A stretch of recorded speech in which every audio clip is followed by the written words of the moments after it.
Serious? Hello scientists of Reddit, what's a scary science fact that the public knows nothing about? Scientific literature conclusion on Alzheimer's disease and other neurodegenerative diseases in general is that the diseases start decades before the first obvious symptoms and that we need to treat them at this stage. When you exhibit obvious symptoms, it's too late, your brain is already mush.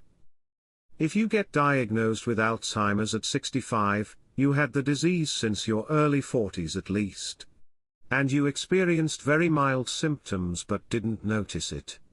And your brain fought like hell to compensate the deficit. When you get diagnosed, your brain is already very severely damaged and will never recover from the deficit.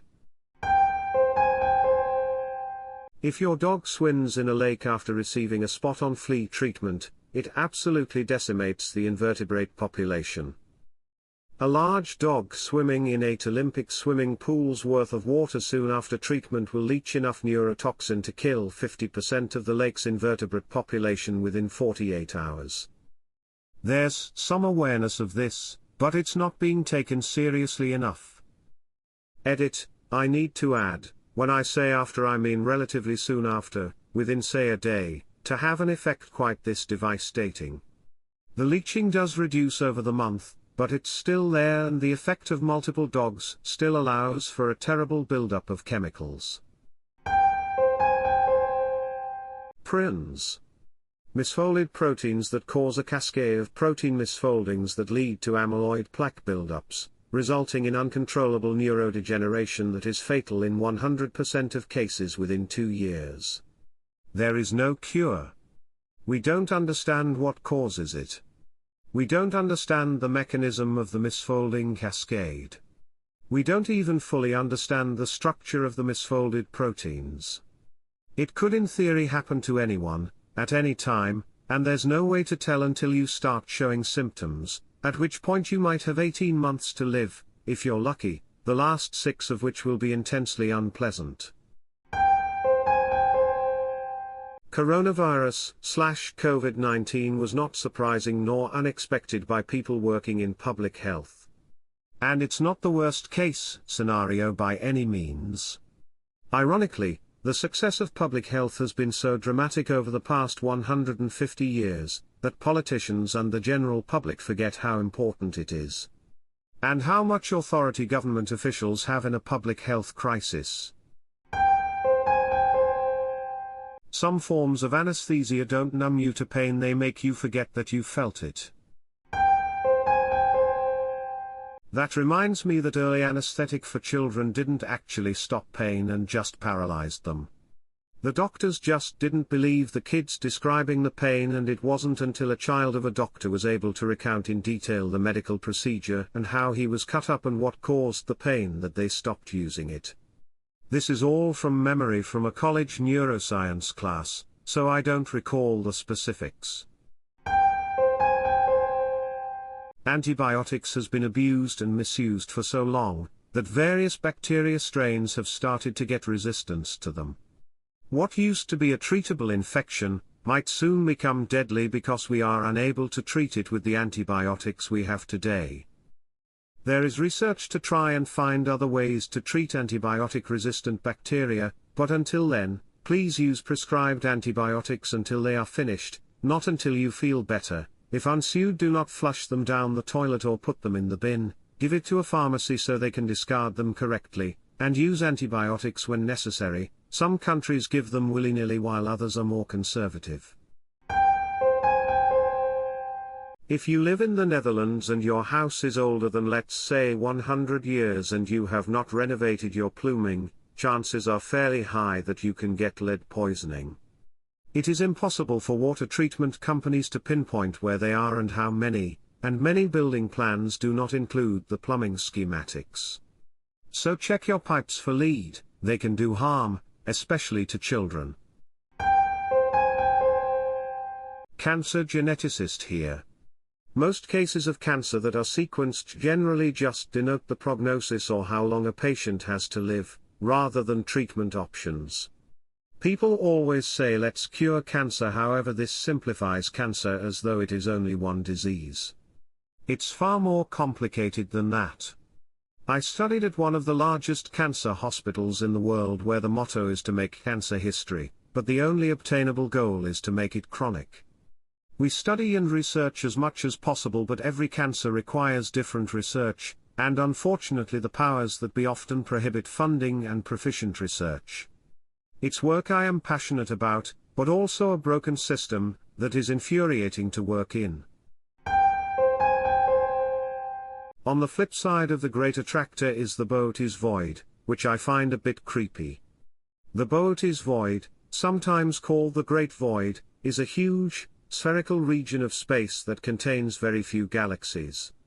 It's approximately 700 million light-years from Earth and located near the constellation Boötes, which is how it got its name.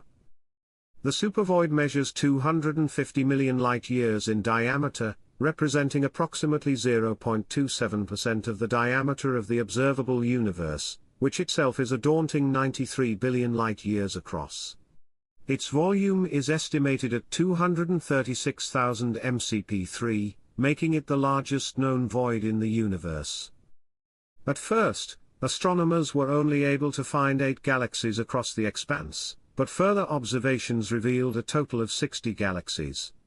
Now, while that might still seem like a lot, it would be like stumbling upon only 60 objects across a region larger than the continental.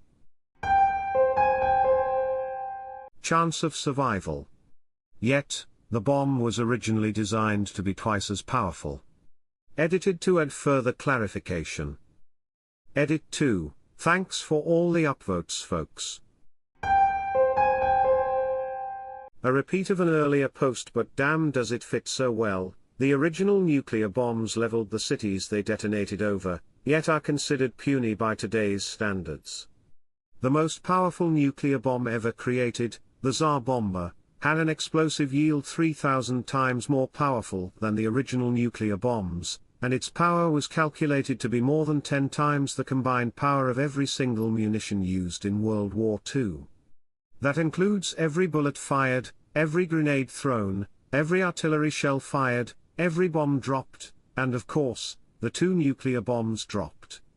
It was detonated 4 kilometers from the ground over the remote Severney Island, yet still completely destroyed towns within a couple hundred kilometers of the blast and broke windows as far away as Copenhagen, Denmark. The shockwave from the blast circled the globe 9 times. The plane that dropped it was given a 50-50. It's fairly easy to clone humans. What the fuck? It's really only ethics that's stopping us. We've had the ability to clone since the 1800s, sea urchins were the first successful clones, Irk, and we've successfully cloned sheep, pigs, and rhesus monkeys since then. And I seem to recall the Chinese were working on mixing human DNA with animals' DNA. I seem to recall they had some success but had to destroy the cells because of said ethics. The human genome is riddled with mutations. Some were passed down from your parents, some occur during DNA replication, and others as a result of DNA damage from the environment, smoking, UV light, etc. Most of these mutations are harmless, some will be repaired, some won't. But others will be in cancer suppressor genes or ANGO genes. In fact, you may have cancerous cells growing in your body right now. Of the aquifers also causes land subsidence, which causes costly infrastructure and building damage. The general public does not realize the impending crisis that will be caused by the confluence of these factors. Soil science adjacent researcher here. We are degrading, polluting, and losing our topsoil at such a rate that we may not be able to produce enough food to feed everyone within 50 to 60 years, let alone what impacts climate change may bring to bear on our food supply. And the US government's crop insurance programs and incentives all reinforce the bad practices, while discouraging regenerative practices. These bad policies are extremely hard to change because of lobbying from the major agribusiness companies, who make money off of these short-sighted policies. Our food supply is further threatened by our agricultural overdependence on aquifer water, which is not being replenished, making it an unsustainable source of water. If the aquifers are overdrawn, depleted, or polluted, we hit a hard wall of water scarcity, and we will have no backups to address the problem with. The drawdown. Small asteroids are hard to detect, but can still cause massive damage to towns. Also, it's very hard to see asteroids that come from the direction of the Sun. Over 85% of asteroids near Earth that were detected were found in 45 degrees of the sky directly opposite the Sun. Source: https://www.youtube.com/watch?v=4wrc4fhscpw, they say this at 5:20. During World War II, when America was working on the first nuclear bombs, they hadn't finalized the maths on whether or not a nuclear explosion would cause an ongoing reaction with the atmosphere, thereby igniting it and eradicating Earth. I think Emil Konopinski was the one that double-checked the math model to make sure. They didn't tell him what he was verifying until after. But, to be fair, it was a very remote possibility, and I'm glad they actually thought to check it, regardless of how improbable it would be. The Cascadia Subduction Zone, CSZ, runs off the coast of Northern California to southern Canada and ruptures about every 250 to 350 years. We know this from the geologic record. The last rupture was in January 1700, and there are written records from Japan of a tsunami that resulted from the earthquake on the other side of the Pacific. This zone is still active and is likely to rupture in the next 100 years, resulting in a Mag 9+ earthquake that impacts the west coast from northern Cali to southern Canada. Edit: these massive earthquakes along subduction zones are called megathrust earthquakes. To do: https://www.sciencemag.org/news/2017/07/how Canadian researchers reconstituted extinct poxvirus 100000 using mail-order DNA. Smallpox powder dropped in envelopes mailed around the world by a disgruntled underpaid PhD student, see Aurora, Colorado shooter. Outbreak is out of hand before it's noticed, billions die. Smallpox is really easy to bring back, and it'll kill 1/5 of the planet when it happens. Takes some genocidal anger, knowledge tens of thousands have, and about $100,000. Here's all the ways it could happen. 1. US or Russian stocks leaked or used as bioweapon. We keep some intentionally, it's very secure. This is unlikely. IMHO.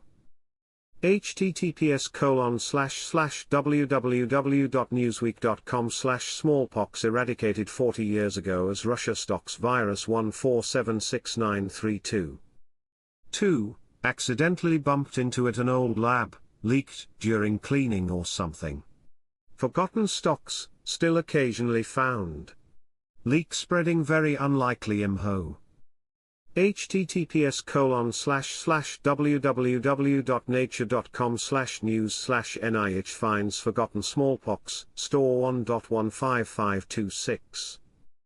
3. Intentional release via recreation. Someone resynthesizes it from scratch via public sequence according to this paper with about $100,000 in materials. Methods plus difficulty identical to what is published here.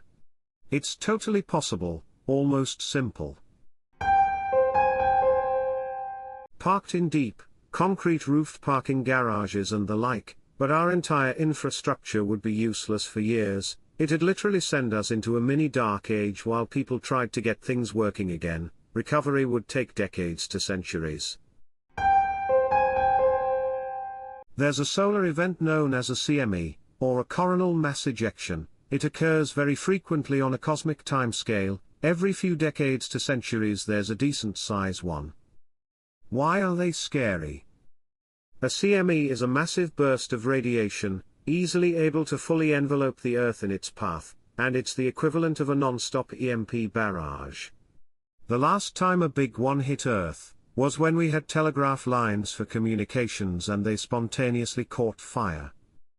In today's world, with everything running on electricity, when the next big one hits we'll have at most a few days warning, and it'd be a literal apocalypse movie scenario, with planes going down due to their whole electrical system frying, nobody's vehicle starting, untold billions in fire damage would wreak havoc everywhere, and the machines we depend on to help would be similarly fried. Soon stuff would be unaffected, being most of the faults that are capable of causing large earthquakes have never been mapped.